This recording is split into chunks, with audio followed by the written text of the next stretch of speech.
હું કચ્છી બોલી નથી શકતી પણ સમજી શકું છું, કારણ કે મારા પરિવાર સાથે કચ્છનો સંબંધ બહુ ઊંડો અને જૂનો છે. મારી બેસ્ટ ફ્રેન્ડ કચ્છી હતી, મારા પપ્પાના મિત્રો બહુ બધા કચ્છી.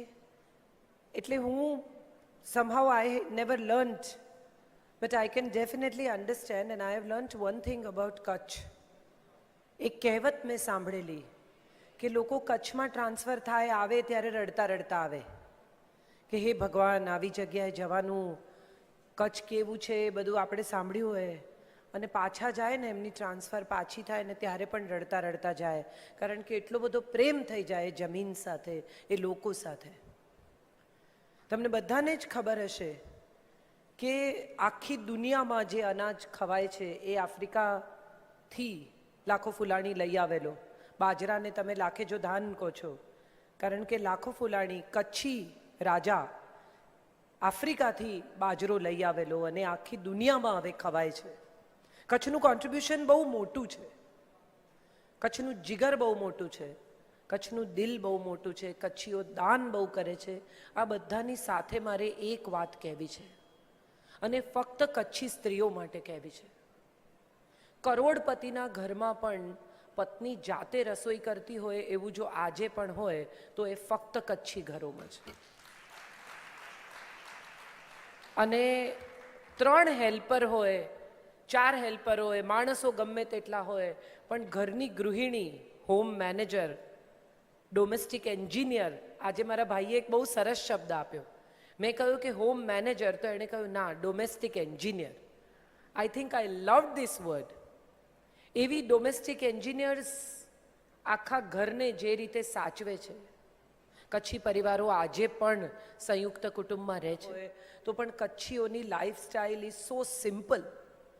કોઈ શોષા દેખાવ વગરના, દંભ વગરના આ બધા જ લોકોને હું સાચા હૃદયથી, એટલે હું જેટલી વાર ભુજ જવાનું આવે ને તો હું કાર્યક્રમ પછી પૂછું, હા પહેલાં પાડું. મને એટલું બધું ગમે છે ભુજ જવું, નખત્રાણા જવું. હું હમણાં લકડિયા એક કાર્યક્રમ કરી આવી મહિલા એની અંદર, અને ભચાઉ સ્ટેશને સવારના 4 વાગ્યામાં ઉતરીને, ઇટ વોઝ સચ અ વન્ડરફુલ એક્સપિરિયન્સ. સવારે 4 વાગે લોકો ધાબળા ઓઢીને ફેબ્રુઆરી મહિનામાં ચા પીતા હોય. મને લાગે છે હજી પણ આટલા બધા ટ્રાન્સફોર્મેશન આ દેશનું થયું તેમ છતાં પણ જો હજી એ હૃદયમાં જૂનું ભારત ગામડું ક્યાંય જીવતું હોય ને તો એ હજી કચ્છમાં જ જીવે છે. હજી એટલી જ સહજતા, એટલી જ સરળતા, એટલી જ સિમ્પ્લિસિટી, જે હું માનું છું હવે બીજે ક્યાંય બહુ જોવા મળતી નથી. લતાબેન સાથે વારંવાર વાત થતી હતી, અને ઉતાવળમાં હોઉં ને કંઈક બીજી વાત કરું ને કે હા ચલો ચલો મૂકી દો. અને she always use to be so patient, so nice to me. હું પાછી ક્યારે ફોન કરું, આ ક્યારે કરીશું, ટિકિટનું કેમ કરીશું, ફલાણા. ત્યારે મને ખરેખર એમ થાય કે આ ધીરજ હોય ને તો જ આવો કાર્યક્રમ લતાબેન ગોઠવી શકાય, અને તો જ તમારા આટલાને ભેગા કરીને બધાને ખુશ રાખવા સિમ્પલ નથી. So to all of you, I am so happy to see all of you here. અને બધેથી તમે આવ્યા છો, આ કાર્યક્રમ માટે આવ્યા છો. ત્યારે મારે જે વાત પહેલી કરવી છે મારે એ વાત કરવી છે કે સ્ત્રી બદલાઈ રહી છે. આપણે બધા જોઈ રહ્યા છીએ કે સ્ત્રીના કપડાં બદલાયા છે, સ્ત્રીનો રોલ બદલાયો છે, સ્ત્રીના વિચારો બદલાયા છે. અત્યાર સુધી સામાજિક કોઈ પણ કાર્યક્રમ હોય તો આપણે જોયું છે કે સ્ત્રીઓ સાડી જ પહેરે. છેલ્લા થોડા વખતના ટ્રાન્સફોર્મેશનમાં આપણે જોયું છે કે salwar kameez is also accepted as well as sari use to be accepted.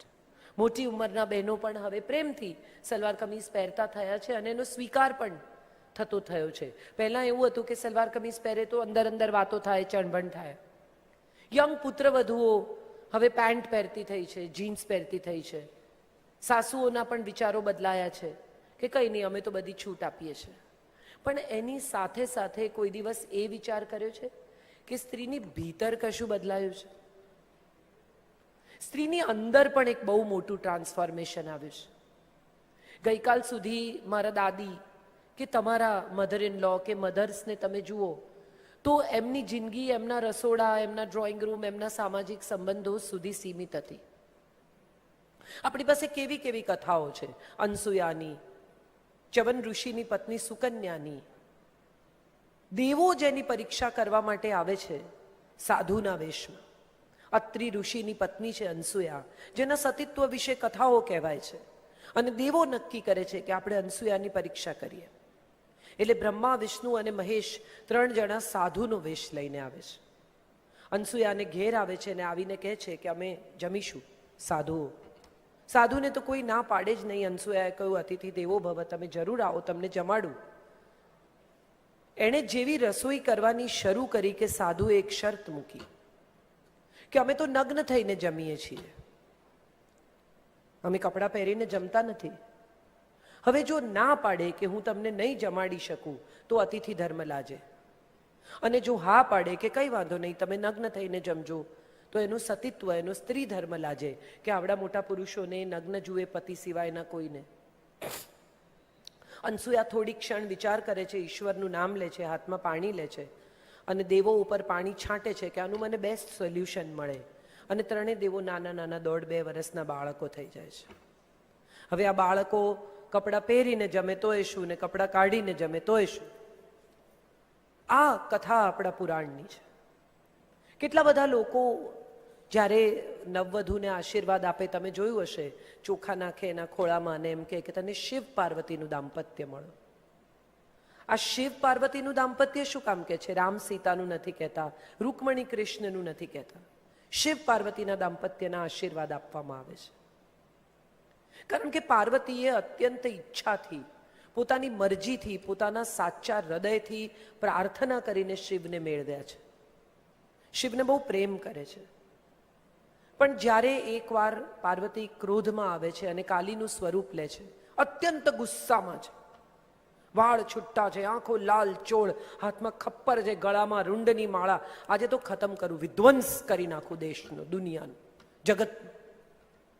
અને નીકળ્યા છે અને વિષ્ણુ જાય છે શિવ પાસે ને કહે છે કે હવે તમે એક જ છો, તમે રોકી શકશો, બીજું કોઈ નહીં રોકી શકે. શિવ જાય છે, જુએ છે કે આ જે પ્રકારની શક્તિનો સ્ત્રોત આના શરીરમાંથી ઉભરાય છે, જે પ્રકારનો ક્રોધ છે, આમાં હું કંઈ કરી નહીં શકું. એટલે ચૂપચાપ એના પસાર થવાના રસ્તામાં જમીન પર સૂઈ જાય છે. ક્રોધમાં કાલી ઉપર જોઈને ચાલે છે અને જેવો શિવ પર પગ પડે છે અને પતિનો સ્પર્શ ઓળખે છે, જીભ નીકળી જાય છે. કાલીની જીભ બહાર છે, જો કોઈએ જોઈ હોય તો. અને જેવી જીભ બહાર નીકળી જાય છે અને એને ખ્યાલ આવે છે કે મેં મારા પતિના ઉપર પગ મૂક્યો, ક્ષમા માગે છે, શાંત થઈ જાય છે. શીખવાનું એ છે કે પત્ની જ્યારે ક્રોધમાં હોય ત્યારે એના પગમાં સૂઈ જાય ને, એ પણ પ્રેમ જ છે. દરેક વખતે ગુસ્સા સામે ગુસ્સો, ક્રોધ સામે ક્રોધ, પાવર સામે પાવર ન વાપરવો, એનાથી મોટું પૌરુષ બીજું કોઈ નથી.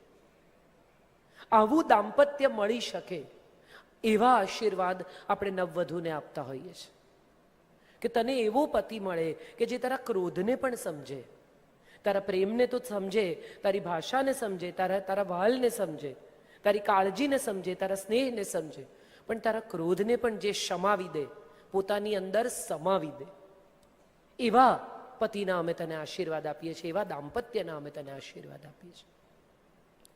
મારીને તમારી મમ્મીને જ્યારે આપણે કહીએ કે પપ્પાને આમ પૂછવાનું કે પપ્પાને આમ કહેવાનું, ત્યારે મમ્મી કહે કે હું મૂડ જોઈને કહીશ.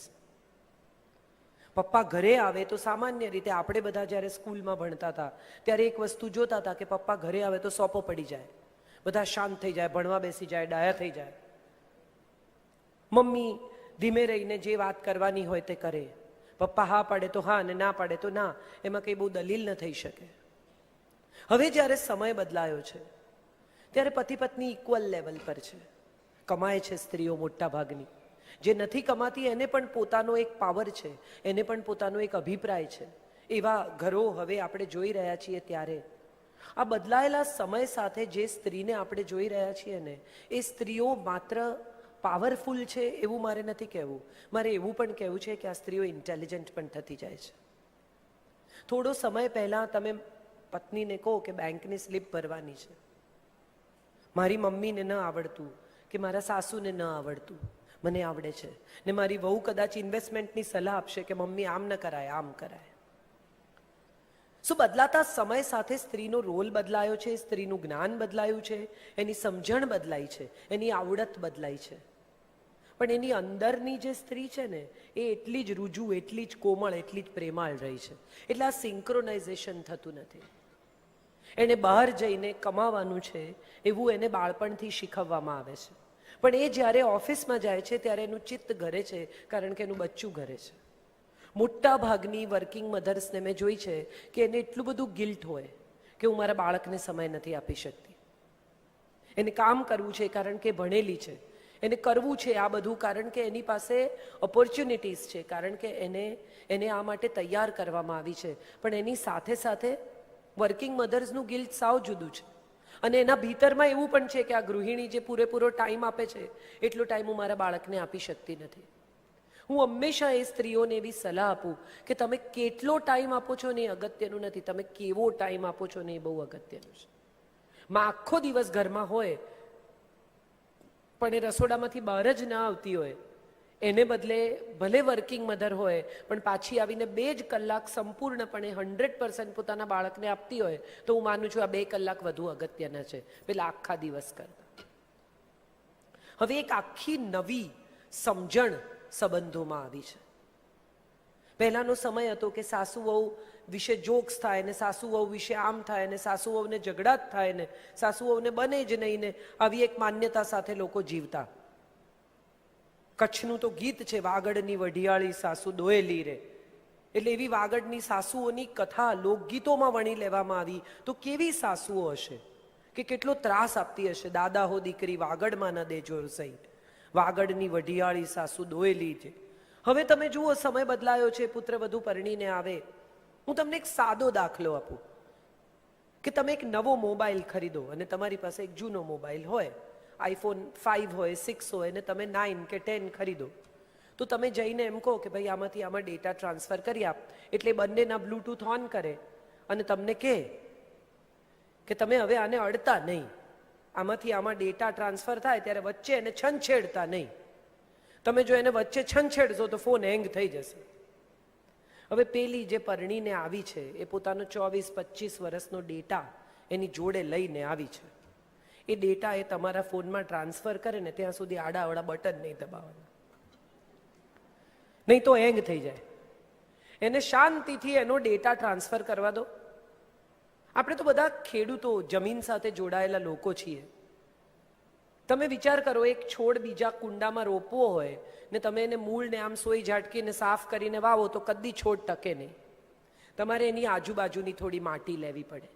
એ માટી સાથે તમારે બહાર કાઢીને એને બીજા કુંડામાં રોપવો પડે, જેથી એ માટી એને જ્યાં સુધી એ કુંડા સાથે એડજસ્ટ થાય ત્યાં સુધી પોતાની માટી એને મદદ કરે ત્યાં ટકવામાં.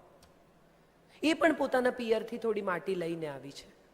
એના સંસ્કારની માટી, એના ઉછેરની માટી, એની સમજણની માટી, એના ગમા અણગમાની માટી. એને જે નથી ગમતું એ સમજવાનો તો પ્રયત્ન કરો કે કેમ નથી ગમતું.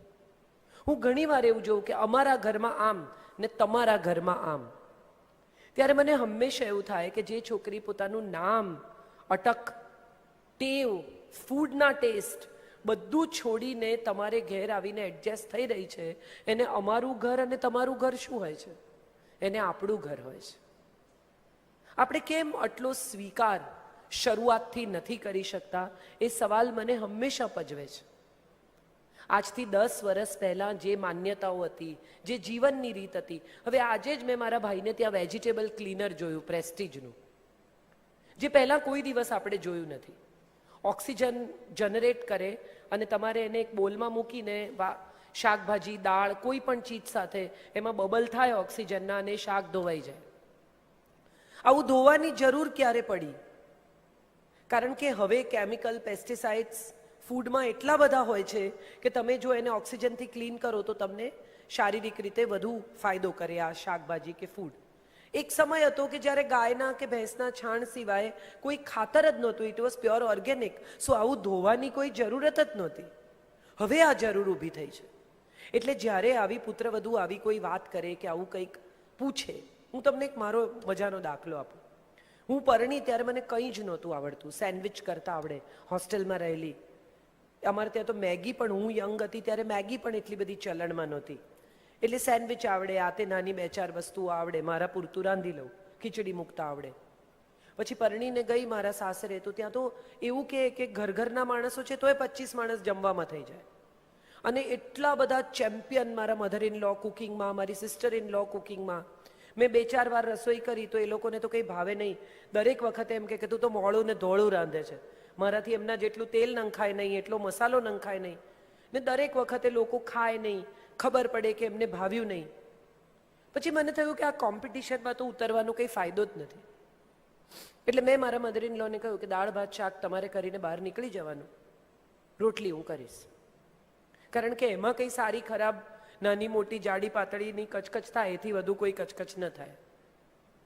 સ્વીકારી શકાય કે એ લોકો મારાથી બહેતર છે કેટલીક વસ્તુઓમાં, હું એમનાથી બહેતર છું કેટલીક વસ્તુઓમાં.